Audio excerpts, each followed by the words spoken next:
Hello everyone, welcome to my channel. कैसे हैं आप सब? आई होप आप सब स्वस्थ होंगे और अपने पेपर की तैयारी अच्छे से कर रहे होंगे। तो फ्रेंड्स, आज की इस वीडियो में हम लेके आए 12th क्लास के फिजिक्स के 50 इंपॉर्टेंट प्रश्न या टॉपिक भी आप बोल सकते हैं। मतलब ऐसे क्या टॉपिक हैं जो इंपॉर्टेंट जो आप पढ़ेंगे पेपर में, जो कि मैक्सिमम पूछे जाते हैं। ठीक है, लिखा हुआ हर साल बोर्ड परीक्षा में पेपर में आते हैं। ठीक है, 50 सबसे महत्वपूर्ण टॉपिक के बारे में आज लोग बात करेंगे। ठीक है, जो आपके बोर्ड एग्जाम 2024 में आने की संभावना है।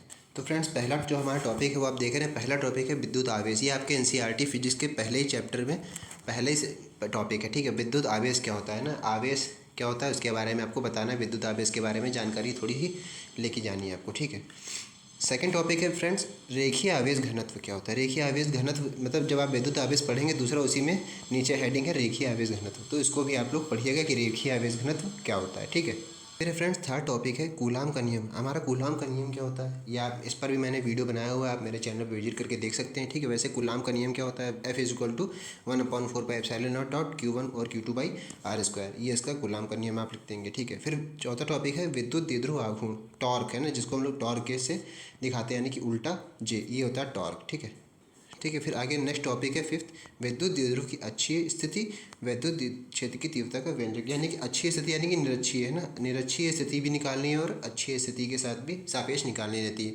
और क्या है, विद्युत क्षेत्र की तीव्रता का व्यंजक, जो विद्युत क्षेत्र होता है उसकी तीव्रता का व्यंजक। ये आपके सेकंड चैप्टर में आपको ये मिलेगा। ठीक, फिर फ्रेंड छठा टॉपिक क्या है हमारे पास, गॉस की प्रमेय। गॉस की प्रमेय, गॉस थ्योरम क्या होती है, इस पर भी वीडियो मैंने बनाई हुई है। ठीक है, गॉस की थ्योरम क्या होती है ये आपको पढ़ के जाना, और थ्योरम पूछी जाती है मैक्सिमम 5 नंबर में ये पूछी जाती है, या मिनिमम 3 नंबर में पूछी जा सकती है। 3 से लेकर के 5 नंबर में मैक्सिमम है ये। ठीक है, इतना आप याद रखिएगा। आगे है 7th टॉपिक, वैद्युत बल रेखाओं के गुण। वैद्युत बल क्या होती हैं, तो वैद्युत बल रेखाएं क्या होती हैं और उनके गुण क्या होते हैं, उनकी क्वालिटीज़ क्या हैं, ये आपको बता देना है। ठीक है, फिर 8वां टॉपिक है वैद्युत विभव, यानी कि वैद्युत विभव क्या होता है। ठीक है, वैद्युत विभव के बारे में आप क्या जानते हैं, ऐसे आपसे क्वेश्चन पूछा जा सकता है। तो वैद्युत विभव का काम क्या है, ठीक है, वैद्युत विभव का कहाँ यूज़ होता है, या वैद्युत विभव का वर्क बताइए। ठीक है, तो इस तरह से आपसे वैद्युत विभव से क्वेश्चन पूछे जा सकते हैं। फिर फ्रेंड 9th टॉपिक है, 9th टॉपिक क्या कह रहा है, परावैद्युत पदार्थ यानी के। परावैद्युत पदार्थ यानी के क्या होता है हमारा, ये बताना। के क्या होता है आप जानते हैं, के किस में लगाया जाता है, कैपेसिटर में लगाया जाता है। देखिए, ठीक है, जो कैपेसिटर होते हैं हमारे, इनके बीच में जो परावैद्युत पदार्थ भरा जाता है उसी को हम लोग के नाम से जानते हैं। देखिए यहाँ पर एक क्वेश्चन लिखिए, जैसे मान लेते हैं 1/4πε0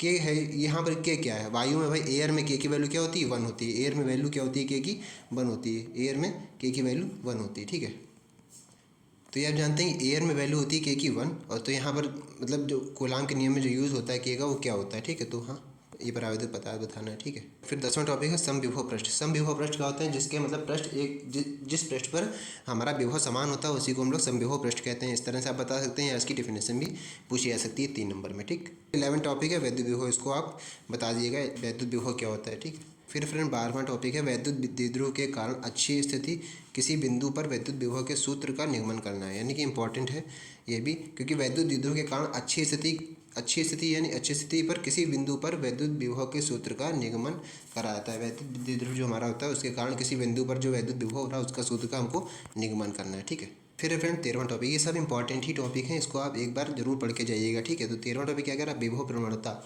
विभव प्रवणता क्या होती है, यानी कि इसको कैसे मेजर किया जाता है और ये इसका क्या काम होता है, इसके बारे में भी आपको बताना है, क्योंकि ये भी मैक्सिमम 5 नंबर में है, मिनिमम 3 नंबर में क्वेश्चन आया हुआ है। ठीक है, 14वां क्वेश्चन, ये भी इंपॉर्टेंट क्वेश्चन है, संधारित्रों का श्रेणी क्रम तथा समांतर क्रम क्या होता है। देखिए, श्रेणी क्रम क्या होता है संधारित्रों का, देखिए संधारित्र यानी कैपेसिटर का जो श्रेणी क्रम होता है वो ये होता है। ठीक है, C=C1+C2/C1+C2+C3 ये होता है श्रेणी क्रम।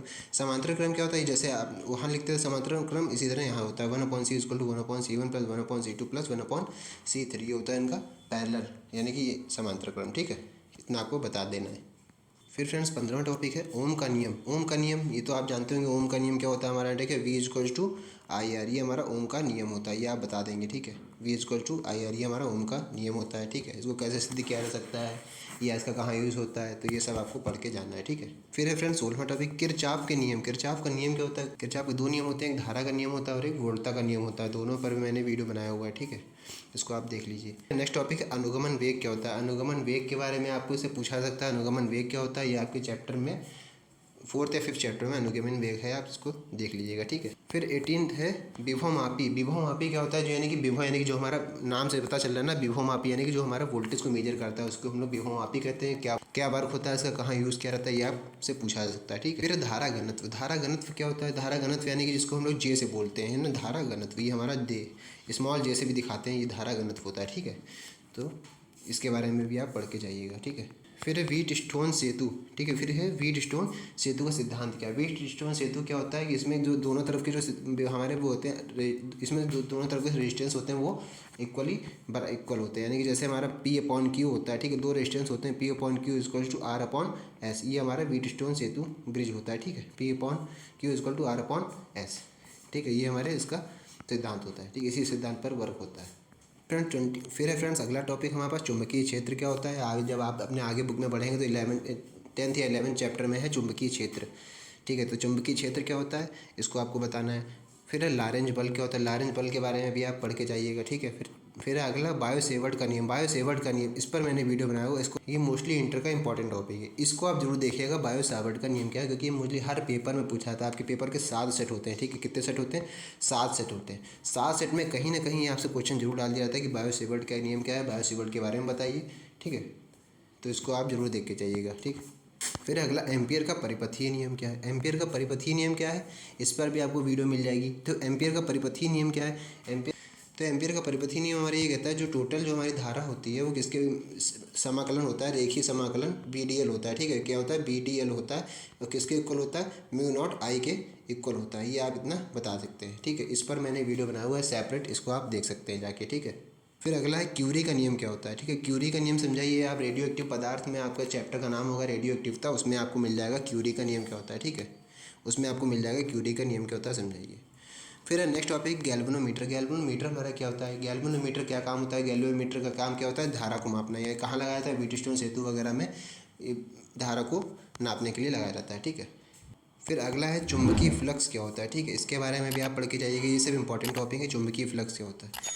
उसके बाद अगला है स्वप्रेरण गुणांक यानी कि एल, है ना। स्वप्रेरण गुणांक को हम लोग एल से दिखाते हैं। एल इसका मात्रक होता है हेनरी। ठीक है, यह भी आपको पढ़ के जानना है इसके बारे में। ठीक है। फिर अगला है भंवर धाराएं। भंवर धाराएं यानी एडी करंट क्या होती हैं। एडी करंट क्या होती हैं इसके बारे में भी पूछा जा सकता है। मिनिमम ये 3 नंबर में पूछा आता है। ठीक है, भंवर धाराएं क्या है शॉर्ट में बताइए। ठीक है, क्या आप भंवर धाराओं से आप क्या समझते हैं, ये कहाँ उत्पन्न होती हैं, ये सब आपको पढ़ के जाना है। फिर अगला फैराडे का नियम। ठीक है, फैराडे का नियम क्या होता है? फैराडे के नियम के बारे में बताइए, ऐसे भी पूछा सकता है। तो फैराडे का नियम भी आप पढ़ लीजिएगा। ये सब कुछ इंपॉर्टेंट टॉपिक है, ये आप कहीं पर नोट कर लीजिए और यही टॉपिक पढ़ के जाइएगा तो 70+ तो आपके आ ही जाएंगे। अगर आप ज़्यादा अच्छे से तैयार करके जा रहे हैं तो लगभग 90+ आपके नंबर आ सकते हैं। फिर अगला टॉपिक हमारा ट्रांसफार्मर। ट्रांसफार्मर क्या होता है इसके बारे में, ट्रांसफार्मर क्या होता है, इसका क्या काम होता है, मेन काम इसका आप बताएंगे। इसका काम जो होता है वो हाई वोल्टेज को लो में कर देता है। ठीक है, और लो वोल्टेज को हाई वोल्टेज में कर देता है, ये इतना काम इसका होता है। ठीक है। फिर अगला है सूक्ष्म तरंगे।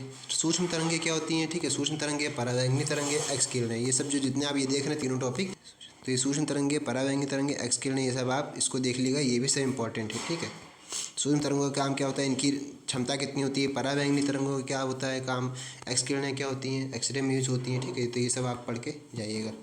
कि आगे दिया हुआ मैक्सवेल का विद्युत चुम्बकीय तरंग सिद्धांत। मैक्सवेल एक ये वैज्ञानिक थे, इन्होंने हमारा विद्युत चुम्बकीय तरंग का सिद्धांत दिया था, इसके बारे में आप पढ़ लीजिएगा। फिर 37 लेंस की फोकस दूरी। लेंस की फोकस दूरी क्या होती है, ये आपको मिलेगा ऑप्टिक्स के चैप्टर में। ठीक, ऑप्टिक्स के चैप्टर में आपको मिलेगी लेंस की फोकस दूरी। फिर अगला टॉपिक भी इसे मिल जाएगा समंजन क्षमता क्या होती है, खगोलीय दूरदर्शी क्या होता है। ठीक है, ये आपको सूक्ष्मदर्शी और खगोलीय दूरदर्शी उसी ऑप्टिक्स चैप्टर के आगे मिलेगा कि ठीक है कि खगोलीय दूरदर्शी क्या और सूक्ष्मदर्शी क्या होते हैं। ठीक है, और ये लेंस की समंजन क्षमता क्या होती है, ये भी आप पढ़ लीजिएगा, तीनों उसी से मिल जाएंगे। फिर आगे एक ये और क्वेश्चन है 40 क्वेश्चन, संपर्क में रखे दो पतले लेंसों की फोकस दूरी क्या कैसे निकालेंगे। तो संपर्क में अगर जो दो लेंस आपस में रखे हैं तो उन दोनों को कैसे निकालेंगे, मतलब पास पास दो लेंस रखे हैं, इनकी दोनों की फोकस दूरी कैसे निकालेंगे। ठीक है, तो इसमें भी पूछा जाएगा आपसे। ठीक है, फिर अगला लेंज का सूत्र स्थापित कीजिए। ऑप्टिक्स में ही है कि लेंज का सूत्र कैसे निकालते हैं, इसके बारे में व्याख्या कीजिए। फिर अगला है प्रकाश के व्यतिकरण क्या होता है। ठीक है, तो प्रकाश का व्यतिकरण क्या होता है, इसमें आपको हाइगेंस के तरंग सिद्धांत के बारे में आपको मिल जाएगा। ठीक है, तो व्यतिकरण क्या होता है वहाँ पर।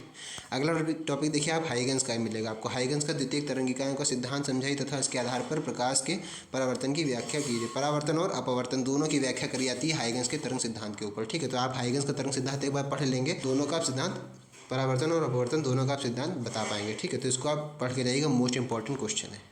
यंग के द्विस्लिट प्रयोग क्या होते हैं? यंग के ये सब इंपॉर्टेंट क्वेश्चन हैं जो कि आप पीछे सबसे लास्ट टॉपिक बचे हुए हैं आपके, वहाँ के ये सब इंपॉर्टेंट क्वेश्चन है। यंग का द्विस्लिट प्रयोग क्या है? वाला टॉपिक है प्रकाश वैद्युत उत्सर्जन के नियम क्या है, ठीक है। प्रकाश वैद्युत प्रकाश कैसे उत्सर्जित किया जाता है, उत्सर्जित कैसे किया जाता है, उसके सबके नियम क्या है। तो अगला है फोटान क्या है। तो फोटान देखा जाए अलग आपकी कोर्स में जो है वो बुक में अलग से एक टॉपिक है पूरा, फोटान क्या है, उसके ऊपर पूरी थ्योरी लिखी हुई, तो आप फोटान वहाँ से पढ़ सकते हैं। अगला है द्विब्रॉगली तरंगे, द्विब्रॉगली तरंगे बोला जाता है इनको, ठीक है। तो द्विब्रॉगली तरंगे भी आपको इसी चैप्टर में मिल जाएंगी फोटान वाले में, ठीक है। अगला है बोहर की परिकल्पना तथा इसकी कमियां। बोहर का जो आपने देखा होगा, एक रदरफोर्ड का परमाणु मॉडल, एक था बोहर, ठीक है। बोहर ने क्या कल्पना करी थी, परिकल्पना क्या थी उनकी, वो भी आप पढ़ के बता सकते हैं। 49 क्वेश्चन कह रहा है रदरफोर्ड का अल्फा कण प्रयोग क्या होता है। रदरफोर्ड का जो हमारा अल्फा कण का प्रयोग उन्होंने किया था वो क्या कहता है, उसके बारे में बताइए, तो वो भी आप पढ़ के जाइएगा। लास्ट क्वेश्चन है फ्रेंड, प्रकाश विद्युत उत्सर्जन में संबंधित एच की समीकरण क्या होती है। Half m b square max equal to h v minus v not की स्थापना कीजिए या स्थापित कीजिए। क्वेश्चन मतलब अप्लाई हो रही होगी, ये होगी, ठीक है। तो इसकी हमको प्रूविंग करनी है। एक तरह से आपसे बोला जा रहा है कि प्रकाश विद्युत उत्सर्जन में जो ये सूत्र हो रहा है इसका आपको व्याख्या करनी है, इसको प्रूव करना है, ठीक है। तो ये भी आप अपने बुक से देख लीजिएगा। तो फ्रेंड्स ये 50 क्वेश्चन थे जो कि वेरी वेरी इंपॉर्टेंट टॉपिक्स थे, इसलिए मैंने इस पर वीडियो एक बनाई थी। यही आप क्वेश्चन सारे पढ़ के जाइएगा, तो पेपर में समझ लीजिए लगभग 85 से लेकर के 90 नंबर आपके बिल्कुल फिक्स हो जाएंगे। यही सारे क्वेश्चन पेपर में पूछे जाते हैं। तो फ्रेंड्स आई होप आपको ये वीडियो अच्छा लगा होगा, और वीडियो अच्छा लगा तो वीडियो को एक बार लाइक कीजिएगा, और चैनल पर नए हैं तो चैनल को एक बार सब्सक्राइब कीजिएगा। मैं इस तरह की हाई स्कूल इंटर की वीडियो और भी लाता रहता हूँ, ठीक है। तो फ्रेंड्स बस आज की वीडियो में इतना ही, मिलते हैं नेक्स्ट वीडियो में, तब तक के लिए जय हिंद।